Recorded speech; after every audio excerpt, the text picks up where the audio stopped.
Top 7 Most Popular Tourist Attractions in Denmark. Denmark is not for the lovers of sunny beaches and warm temperatures, but the country offers beautiful landscapes, cities and all sorts of other tourist attractions that make it one of Europe's most desired destinations. The best tourist attractions in Denmark. 1. Hammershoes. One of the must-see tourists attractions in Denmark is Hammershoes, the largest castle ruin in northern Europe. The ruins of the fortress are located on a cliff top of the Danish island of Bornholm.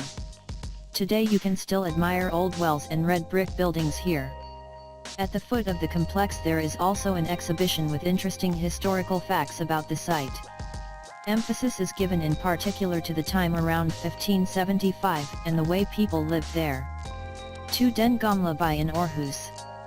The open-air museum Den Gamle By, which translates to the Old Town in English, is an open-air museum that takes you on a journey back into the past. This unique site in the Danish town of Aarhus should not be missed. Each year about 500,000 people visit the museum.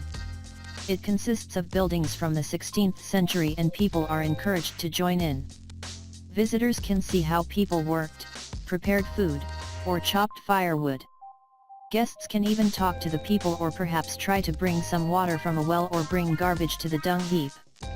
After work, as it is well known, the pleasure comes up. In the cellar, one can enjoy beer and tasty pretzels or try out the air racks and carousel on the plaza. 3. The Rosenborg Castle. The list of Danish castles, fortresses, castles, and palaces is long. As one of the oldest monarchies in the world, Denmark has some impressive infrastructure to offer.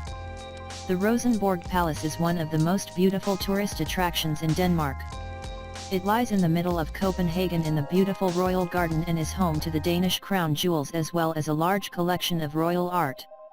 Among other castles worthwhile a visit are also Christiansborg and Frederiksborg castles. Christiansborg is also located in Copenhagen. It is the meeting place of the Danish Parliament. It is also still used by the royal family. And if you want to learn more about Danish history, the magnificent Frederiksborg Castle should be your first choice. Surrounded by the beautiful castle garden with lakes and ponds, you can stroll along here and enjoy the unique beauties of this place. 4. Legoland Billund. Giant fun not only for the little ones. The Legoland in Billund is definitely one of the top sites in Denmark. Even adults discover their thrill here. Among others, you can admire the 5 tallest buildings in the world at the world's tallest in Miniland. A total of 830,000 Lego bricks were required for the replica. The replicas of the Burj Khalifa, Shanghai Tower, Mecca Royal Clock Tower, World Trade Center and Taipei 101 will absolutely amaze you. 5. Hans Christian Andersen's house in Odense.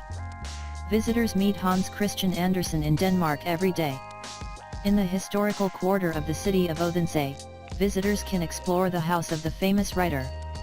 Opened for the public in 1908, it is the house where arguably one of the most famous Danish people was born. Guests have the chance to see the wonderful life of Andersen and examine a wide selection of drawings and much more in the poet's ancient house. 6. Viking Ship Museum in Roskilde. Are you interested in historical and medieval ships? Everything you need to know about maritime navigation, shipbuilding, and much more can be found in the exciting Viking Ship Museum in Roskilde, a popular tourist attraction in Denmark. Marvel at the maritime craftsmanship of the Vikings as well as 5 original Viking ships.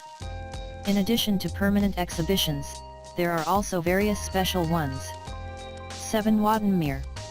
The Wattenmeer is a 900 square kilometers big landscape which has been declared a UNESCO World Heritage Site. It stretches over 400 kilometers from South Denmark to Germany and Holland. The beautiful nature in the Wattenmeer is changed every day by the tides. In addition to the magnificent natural landscapes, there is also a variety of flora and fauna here. The diversity led among other things to the fact that in 2010, the National Park Wattenmeer was opened.